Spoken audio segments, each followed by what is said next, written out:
এই সমাজ থেকে অন্যায় অবিচার সব কিছুকে দূরীভূত করে একটি মদিনার রাষ্ট্রে এই বাংলাদেশ গোটা পৃথিবীকে আমরা গড়তে চাই। আমাদের শহীদেরা সব থেকে তার উত্তম জিনিস, সবচেয়ে শ্রেষ্ঠ জিনিস জীবন দিয়ে যে সোনার বাংলা, সুন্দর বাংলা, উন্মুক্ত বাংলা আমাদেরকে দিয়েছেন। এই জায়গায় আমাদের সর্বত্র আল্লাহ রাসূলের আদর্শকে যদি আমরা অনুসরণ করি তাহলেই শুধুমাত্র বৈষম্যহীন একটি সুন্দর সোনার বাংলাদেশ আমরা পাবো ইনশাআল্লাহ। পৃথিবীর শুরু থেকে আজ পর্যন্ত দিনকে বিজয় করবার জন্যে, সত্যকে প্রতিষ্ঠা করবার জন্যে জালিমের জুলুমকে রুখে দিয়ে নিজেদের জীবনকে বিলিয়ে দিয়েছেন। আল্লাহ তাআলা তাদেরকে শাহাদাতের সর্বোচ্চ মর্যাদা দান। বিশেষ করে আন্দোলনে যারা জীবন দিয়েছে, এই যে আপনাদের পাশেই তো চক্ষু হসপিটাল, এই হসপিটালে গত কয়েকদিন আগে আমরা 2 বার আসছি। আমি সেদিন সর্বশেষ আমাদের চোখ হারানো ওই রিক্সাওয়ালা ভাই দেখলাম যে সে চোখ হারিয়ে ফেলছে, কিন্তু শুধু সে হাসে। আমি বললাম, ভাই আপনি কি খুশি এই পরিবর্তনে? বলছে আমি খুবই খুশি। সে আমাকে বলল যে পরিবর্তন আসছে, এটি খুশি আমি, কিন্তু এই পরিবর্তনটা যদি আরও 1 বছর আগে আসতো তাহলে প্রিয় মানুষটাকে পেয়ে যেতাম। আমি কিন্তু প্রথম বুঝতে পারিনি, বিশ্বাস করেন। আমি তাকে আবার গায়ে হাত বুলাই বললাম যে কি বললেন প্রিয় মানুষ? বলল আমার আল্লামা দেলোয়ার হোসেন সাঈদী সাহেব হয়তো তিনি থেকে যেত। আমার 2 চোখ চলে গেছে, আমাদের কোনো আফসোস নেই, কিন্তু আল্লামা দেলোয়ার হোসেন সাঈদী সাহেব যদি থাকতো এই পরিবর্তন যদি আর 1 বছর আগে আমরা আনতে পারি। পৃথিবীতে একজন মানুষ, তিনি তার প্রথম দিন শুরু করেছিলেন, তার জীবনের প্রথম অধ্যায় শুরু হয়েছিল আজকে ছাত্র সমাজের যে স্লোগান উই ওয়ান্ট জাস্টিস ইনসাফ। আল্লাহ রাসূল যখন শিশু তখন কিন্তু মা হালিমার দুধ পান তিনি করতেন, কিন্তু এই দুধ পানের আরেকজন অংশীদার ছিল মুহাম্মদ। তিনি কিন্তু একটি দুধ পান করতেন, আরেকটি তার অপর ভাইয়ের জন্য রেখে দিতেন। সুবহানাল্লাহ। নেতৃত্ব যদি আল্লাহ তাআলা কাউকে দেন তাহলে কির মাধ্যমে দেন?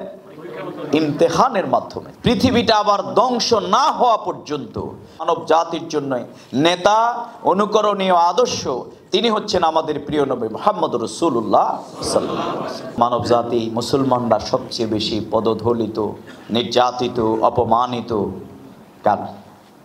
এই বাংলাদেশে তো সেটা বিগত 17.5 বছর, যেখানে অনেক বিশ্ববিদ্যালয়ের অনেক হলে কোরআন তেলাওয়াত নিষিদ্ধ ছিল, অশ্লীলতাকে মুক্ত করে দেয়া হয়েছে, কিন্তু প্রতিদিন শত শত ওয়াজ মাহফিল বন্ধ করা হয়েছে এবং আলেম উলামাদেরকে গ্রেফতার করা হয়েছে। পৃথিবীতে, গোটা পৃথিবীতে সংকট কি শিক্ষা? গোটা পৃথিবীতে সংকট কি অর্থের? গোটা পৃথিবীতে সংকট কি যোগ্যতা? গোটা পৃথিবীতে সংকট হলো কিসের? আল্লাহ তাআলা রাসূলকে কেন পৃথিবীতে পাঠিয়েছে? আল্লাহ রাসূল কিন্তু আল-ইয়াউমা আকমালতু লাকুম দীনাকুম ওয়া আতমামতু আলাইকুম নিয়ামাতি। তিনি Islam is the complete code of life, গোটা জীবন আদর্শকে এখানে প্রতিষ্ঠা করেছেন।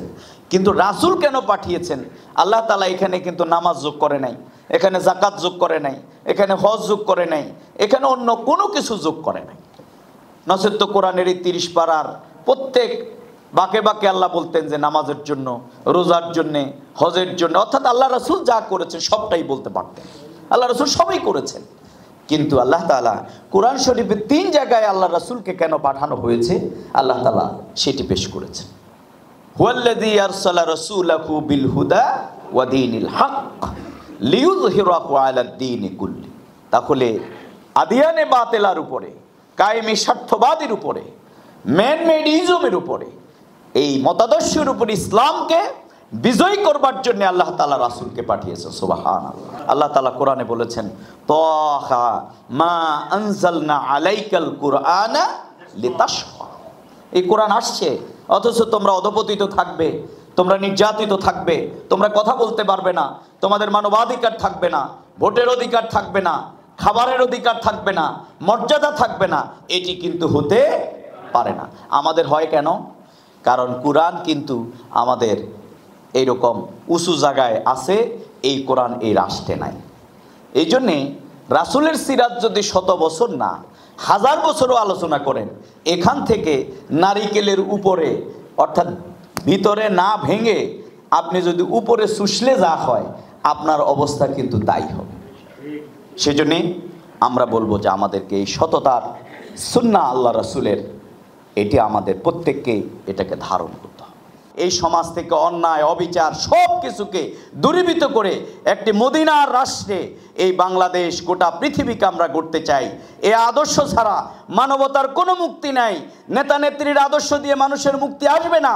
এই জন্য আল্লাহ রাসূলকে বলা হয়েছে, ইয়া রাসূলুল্লাহ, আপনি যে আদর্শ নিয়ে আসছেন এটি বাদ দিয়ে কেউ যদি অন্য আদর্শের দিকে মানুষদেরকে ডাকে, ফাইন সোমা ও সাল্লাহ, সেই যদি নামাজও পড়ে, সেই যদি রোজা রাখে, সেই কি জাহান্নামী হবে?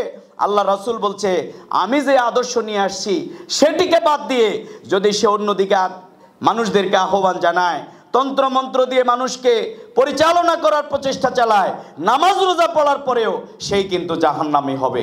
সুম্মা লাতুসআলুন্না ইয়াউমাইযিন আনিন নাঈম।